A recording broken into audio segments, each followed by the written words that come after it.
I think that soldiers are the center piece of what we do in the Army, and we talked about it upstairs in the opening ceremony. But in order to win in a complex world, how do we gain those soldiers' input back to us in how we're dealing with this complex world? As the name suggests, early synthetic prototyping occurs early in the design process. It is a synthetic way in order to distribute a gaming environment to soldiers who can participate both on duty and off duty. And it also involves prototyping, in which we will rapidly change the models which we have been distributed in the synthetic environment, change them based on the soldiers' feedback for concept and deployment, as well as weapon types. As a matter of fact, we've already gotten some feedback in alpha testing that is very interesting to pass along to both our acquisition professionals as well as the people who do requirements generation. So we obtain ideas early in the process from a large community of service members whose ideas now have the potential to become valued outcomes for the Army. So in order to innovate, we must learn cumulatively and not episodically. And we do that through trial and error, and we determine what works and what doesn't work, and we do that early. And so this early synthetic prototyping allows a warfighter to use these concepts really in a multi-game player environment in which they're actually competing against each other to give us feedback. So this has the potential not only to guide future science and technology research, but inform the way we fight. Both important for us inside of TRADOC as we determine what our doctrine is and what works right now, or perhaps our concept people to determine how we're going to fight in the future with these new disruptive technologies. So early synthetic prototyping, how are we doing it? This effort started in 2013. It was at that time we started exploring ways of how will gaming environments enable capability development. Soldiers spend a lot of time, their free time, in their off-duty, working, playing doing games, World of Warcraft, Call of Duty, those types of things, and how could we develop something that they would utilize to both give us insights on how they utilize weapons, but also what they need in capabilities. In 2016, we partnered with RD Ecom, and we had a couple of questions. What is the soldier's interest across the Army in participating in ESP? And then how valuable is the feedback from those soldiers that we would gain for capability development? And so the Army Game Studio, which I'll talk about in a minute, developed Operation Overmatch, which is at least the current substantiation of what early synthetic prototyping is. So at this time I have just a 1 minute and 15-second video to show. Brian?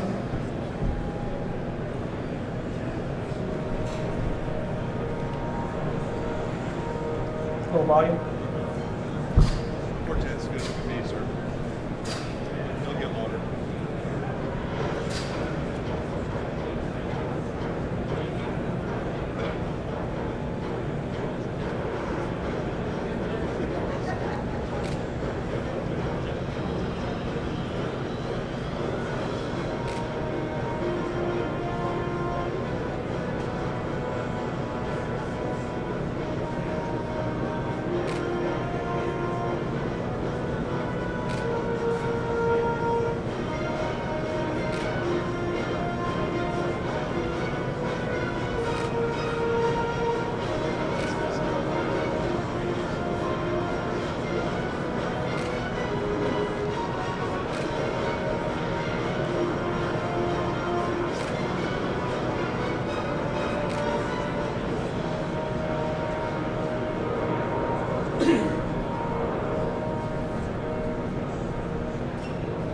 So on October 10th, we're going to start Operation Overmatch as beta testing, and we've got an environment that will support up to 1,000 soldiers. We have 500 plus soldiers already registered for access to assist us in this beta testing.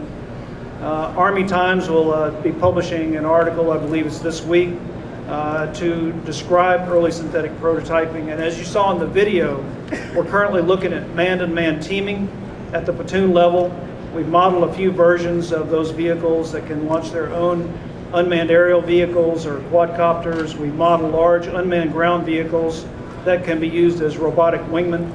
Early alpha testing identified some interesting employment ideas, as well as recommendations for improvements for UAV controls, such as using waypoints and countermeasures and jammers and counter jammers and radar drone systems. So a lot of times the soldiers, they may not even know that they're being jammed or that they have interference. So that is something that they're asking for. Tell me when I'm being jammed, and it's not just the radio that I need to go and look at. So how does this work? I've got a live demo here, but essentially in the background, each one of the decks, the Army decks that are out there that have booths that are set up here, they have dollars that are associated with simulating and modeling their specific weapon systems.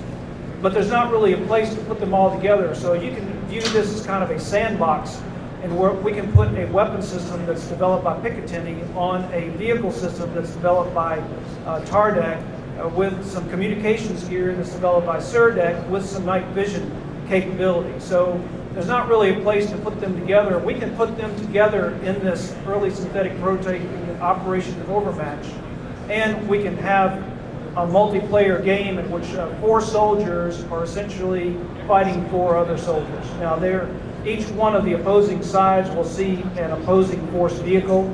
They'll get to choose which vehicles they want, what type of weapon systems they want, what type of environment they want, urban, mountainous,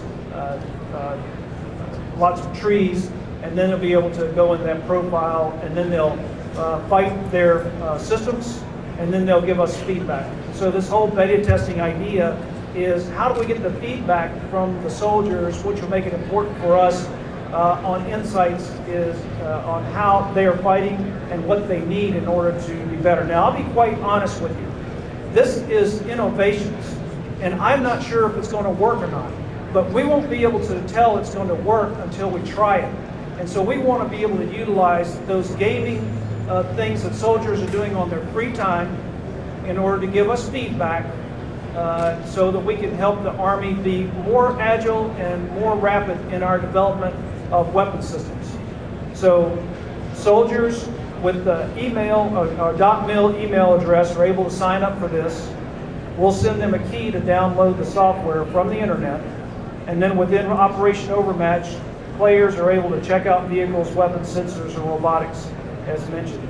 And then they can go into a practice environment like it was in the demo before engaging in a multiplayer competitive environment. So this is where soldiers are able to configure the vehicles like they want. After the fight, they provide us direct feedback and what they learn and what they like and don't like.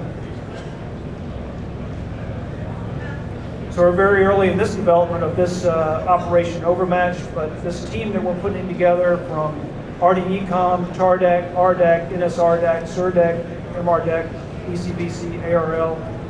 By the way, we have lots of acronyms in the Army for those who are not aware of it. Naval Postgraduate School, and then academia like the Institute for Creative Technologies and industry partners, and the centers of excellence that are out there. I fully envision this being utilized to help think about the next generation combat vehicle or long-range precision fires.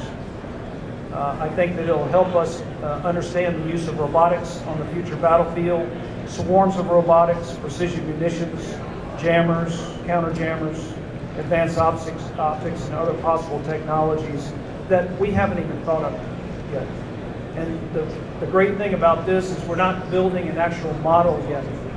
We're not actually putting dollars to build something on the ground. We're actually putting this in simulation and asking for soldiers to give us their feedback. So, very short presentation. Thank you very much for your time. We're excited about this potential for early synthetic prototyping and shaping the future force. We look forward to your participation, soldiers' participation. Sign up to participate in this Operation Overmatch at operationovermatch.com. And Lieutenant Colonel Brian Voigt, to my left, your right, is the project lead. Mr. Michael Barnett from the Army Game Studio, who is the game developer, will be here all day to show you this Operation Overmatch at this table and answer your questions. victory starts here. Thank you.